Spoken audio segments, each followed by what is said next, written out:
घटना असे काही माणसं काम करतात ज्यांना महाराष्ट्र अशांत ठेवायचा आहे, समाजामध्ये वातावरण बिघडवायचं आहे. मला वाटतं याच्याकडे फार लक्ष देऊ नये. लाडक्या बहिणीचा हप्ता 26 जानेवारीपर्यंत मिळेल अशी चर्चा आहे. नाही, मिळणारच आहे, चर्चा नाही, मिळणारच आहे.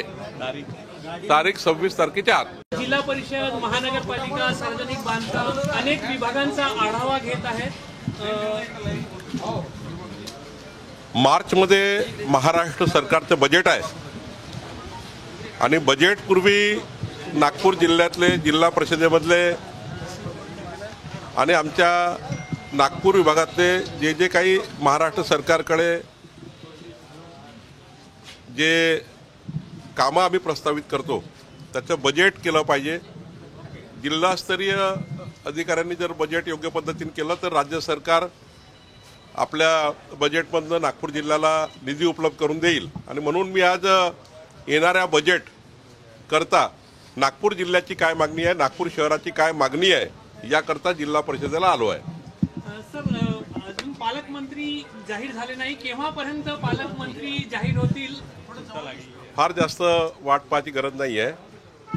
माननीय देवेंद्रजी फडणवीस साहेबांचा तो मुख्यमंत्र्यांचा अधिकार आहे, पण मला असं वाटतं की 1-2 दिवसामध्ये हा निर्णय नक्की होईल.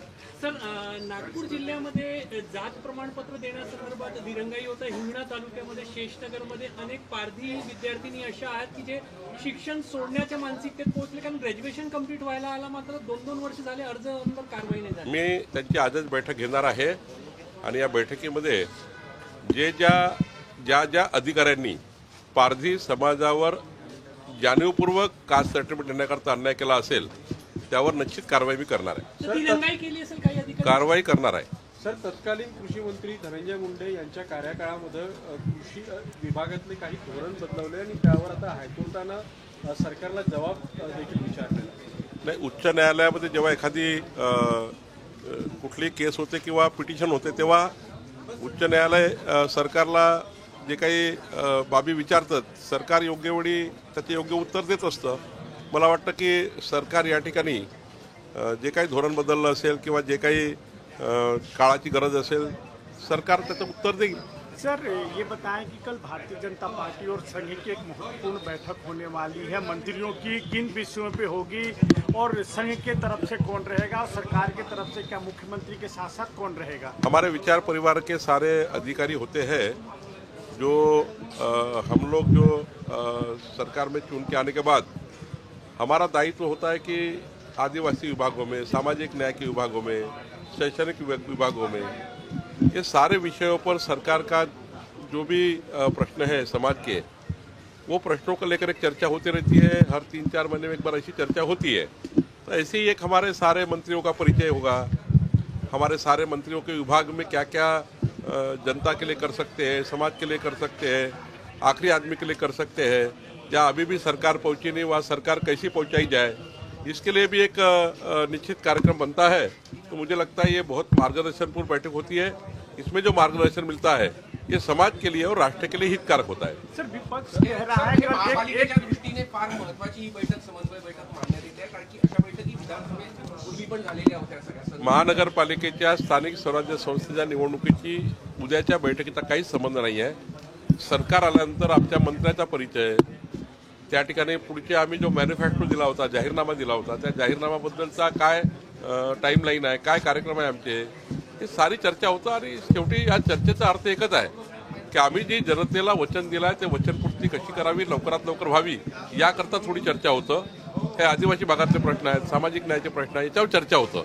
मला वाटतं ही बैठक समाजाकरता आहे, आपल्या महाराष्ट्राला विकसित महाराष्ट्र करण्याच्या दृष्टीने महत्वाची आहे. लाडक्या बहिणीचा जानेवारीचा हप्ता जो हमला हुआ है, विपक्ष का ऐसा कहना है कि मुंबई सुरक्षित नहीं है, यहाँ तक कि जो सेलिब्रिटी है वो भी सुरक्षित नहीं है. आज त्याच ठिकाणी दुसरा सुद्धा एक हल्ला प्रकारे झाला है. देखिए, कोई घटना को हम लोग जो होती है उसको सीरियसली करते हैं. हमारे देवेंद्र जी ने कल तो कहा है कि इस प्रकार की जब घटना होती है हमारी सरकार कितने जल्दी पहुंची है, हमारे पुलिस कितने जल्दी पहुंची है, कितनी जल्दी हमने कॉग्निशन लिया है. हमने तो वो जिस प्रकार से हुआ था अंबानी जी के घर के सामने, वैसी सरकार हमने देखी है.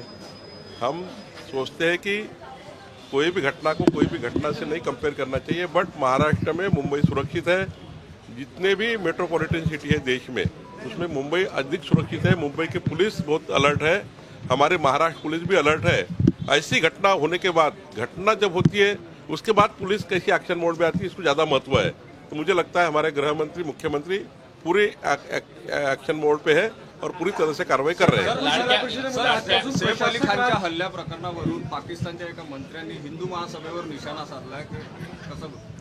जातीवादाचं विष पेरण्याकरता या संघटना काम करतात, असे व्यक्ती काम करतात। जातीवाद त्यांच्याकडनं होतो। आम्ही कधी या घटनेला जातीवादी घटना समजली नाही। या घटनेमध्ये जे काही आरोपी आहेत ते कुठल्या विचाराचे आहे याच्यावर आपल्याला सरकार काम करत आहे। कुठल्या उद्देशाने गेले आहे, कुठलं उद्दिष्ट होतं हे येईल ना समोर। पण असे वक्तव्य करून समाजामध्ये तेढ निर्माण करणे आणि महाराष्ट्र अशांत करण्याचे यापूर्वी अनेक विषय झाले आहेत आणि अशा काही संघटना, असे काही माणसं काम करतात ज्यांना महाराष्ट्र अशांत ठेवायचा आहे, समाजामध्ये वातावरण बिघडवायचं आहे। मला वाटतं याच्याकडे फार लक्ष देऊ नये। लाट्याबंदीचा हप्ता 26 जानेवारीपर्यंत मिळेल अशी चर्चा आहे। नाही, मिळणारच आहे, चर्चा नाही, मिळणारच आहे। तारीख 26 तारखेच्या आत। सर, नागपूर जिल्हा परिषद आजपासून प्रशासक लागणार आहे। या आधीच्या कोई पेच नहीं है भाई साहब, कोई पेच नहीं है। पूरे महाराष्ट्र का आकलन करना पड़ता है, किसको कहा दिया जाए, किसको कहा दिया जाए। अलायंस की सरकार है, अलायंस में सबके मत बनाने पड़ते हैं। उनके कार्यकाल में तो बहुत लंबा दुकान था। उनके कार्यकाल में कोई पालक मंत्री, किसका कौन पालक मंत्री है, कौन कहा है, कोई ठिकाना नहीं था। जहाँ पालक मंत्री वहाँ सरकार नहीं, सरकार है तो पालक मंत्री नहीं, दोनों है तो प्रशासन नहीं। ऐसा काम चला है महाविकास आघाड़ी का। तो हमारी सरकार जल्दी ही करेगी और ज्यादा देर नहीं लगेगा। देवेंद्र जी आजकल में निर्णय करेंगे। सर, ये बताएं बीड जिल्ह्यामध्ये वेगवेगळ्या गुन्हेगारीची घटना थांबत नाही। पुन्हा आज गोळीबाराची घटना अंबेजोगाईमध्ये घडली आहे, मर्डरच्या घटना वाढत आहेत। तिथे बीडमध्ये कायदा सुव्यवस्थेची समस्या वेगळ्या पद्धतीने डोकं वळत नाही, ज्या पद्धतीने आतापर्यंत कारवाई झाली आहे त्या पद्धतीची कारवाई फार मोठी आहे।